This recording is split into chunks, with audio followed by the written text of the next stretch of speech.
Hey YouTube, I'm back with another deck profile. In this video, I'm going to be doing a deck profile on my new Genesis deck. So Genesis is one of my main clans that I play for United Sanctuary. The other being Shadow Paladin, and I guess the third one would be Oracle Think Tank, since that was probably the first clan I ever played as, or got into the game with. But Genesis, I don't know, I kind of like the playstyle. More than Dark Irregulars in the sense that it's the complete opposite of Dark Irregulars. So they actually do things when they Soul Blast, where Dark Irregulars gain abilities based off of how much they're able to Soul Charge. So it's like an opposite of Dark Irregulars. But anyway, Fenrir is an interesting new deck. This is the Stride Focus deck. So as you can tell, if you don't already know, if you didn't watch the anime, Fenrir is the bad Genesis, or the dark side Genesis deck, or I guess Vanguard. So this is going to be that new deck.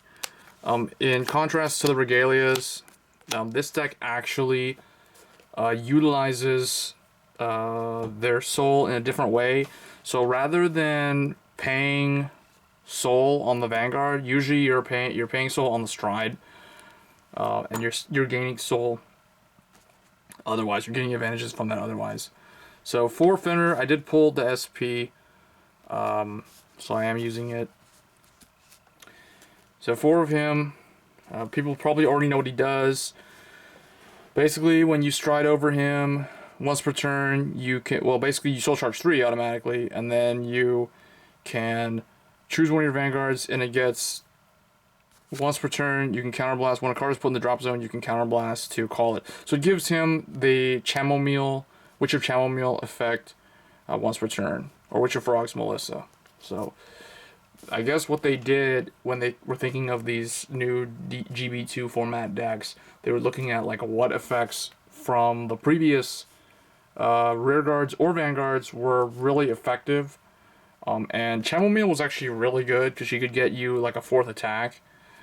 Back in like old school, like even as far back to when she first debuted with Fortuna. Those who play Genesis since the beginning, they would know that Fortuna and Chamomile was a really good rear guard for Fortuna because of her effect.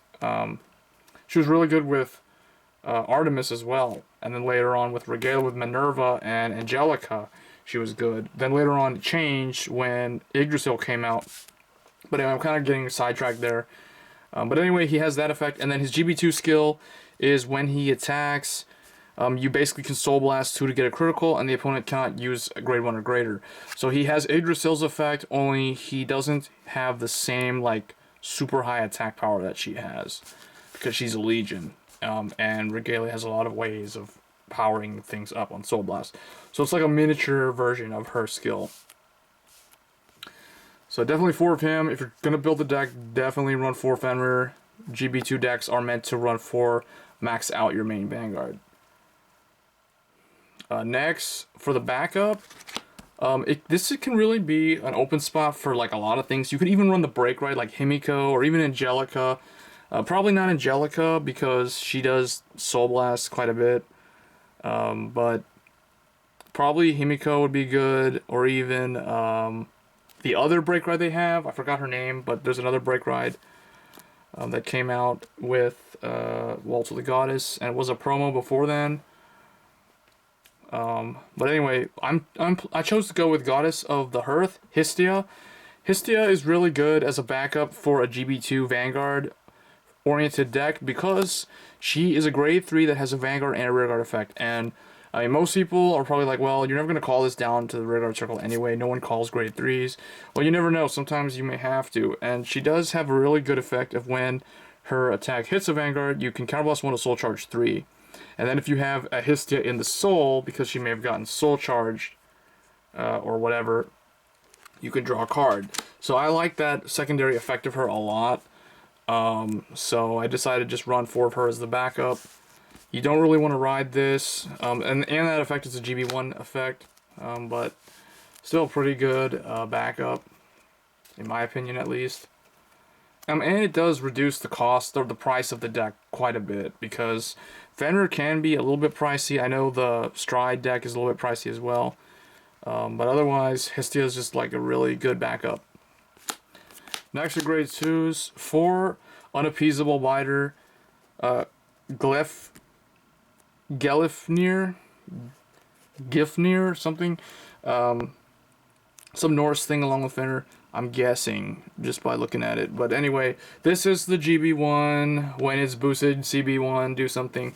So what this one does is it soul charges 3, and if your card was put into the drop zone from your soul during this turn, you can draw cards. So he is usually going to be the last thing that you attack with that turn. You're not gonna attack with him first.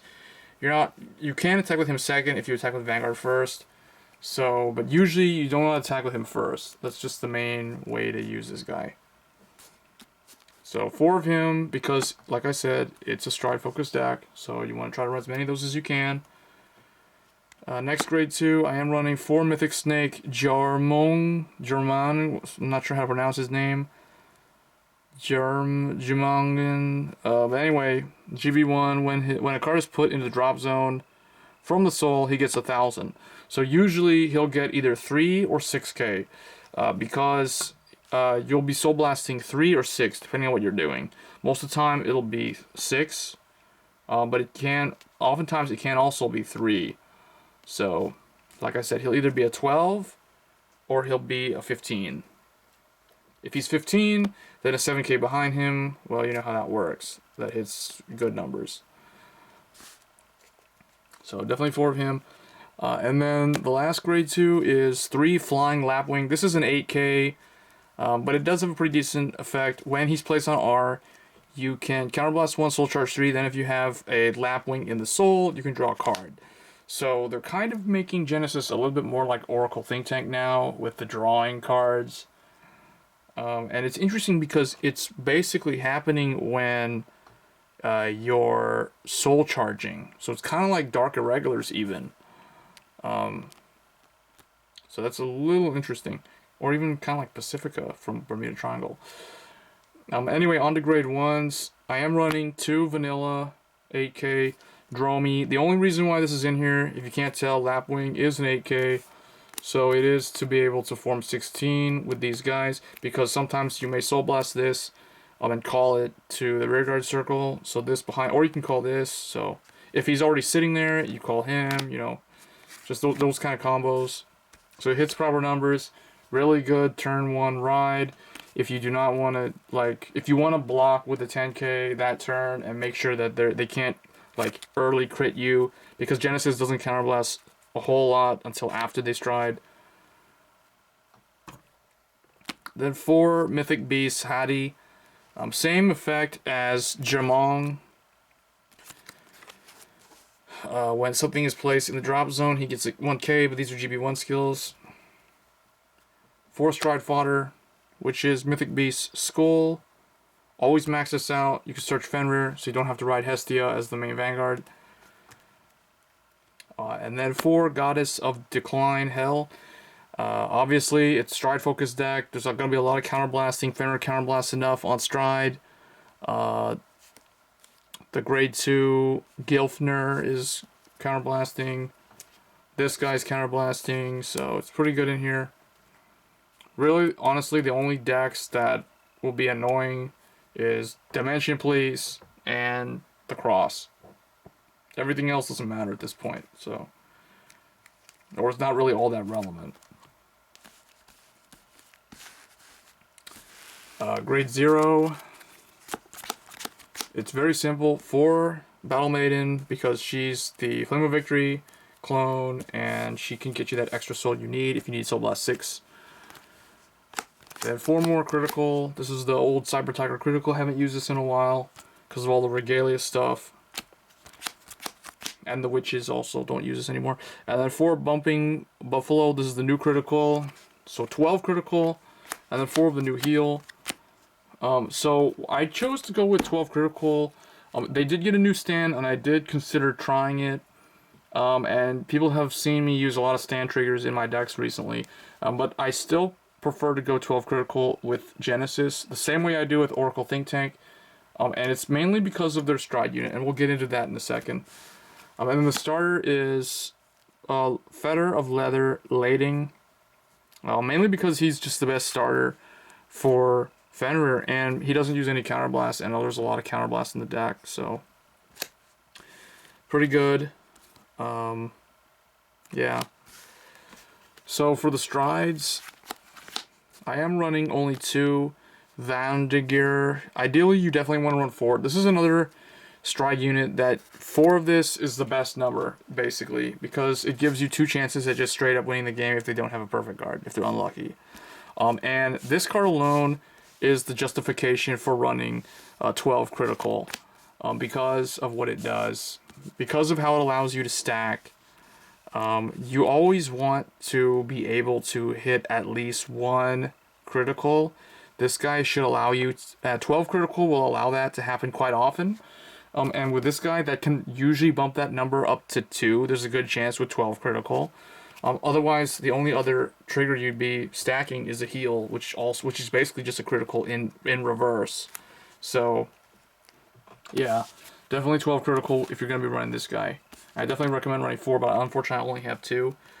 But getting him out once per turn, or once per game, is good enough to force the perfect guard that you saw them get on their twin drive or their triple drive out of their hand early, so you can later on use Fenrir's GB2 skill to kind of close out the game. And he'll probably have to eat all the zeros. This guy will eat all the perfect guards. So that's kind of how the deck wins. So yeah, 4 of this is definitely ideal. But it's not like the deck, it's impossible for you to win if you only have 2. I mean, 2 is better than 0, so. And then 2 of a really good backup stride, to this guy, is Great Angel Doombrace. So this is kind of like Himiko, which was the first break ride for Genesis.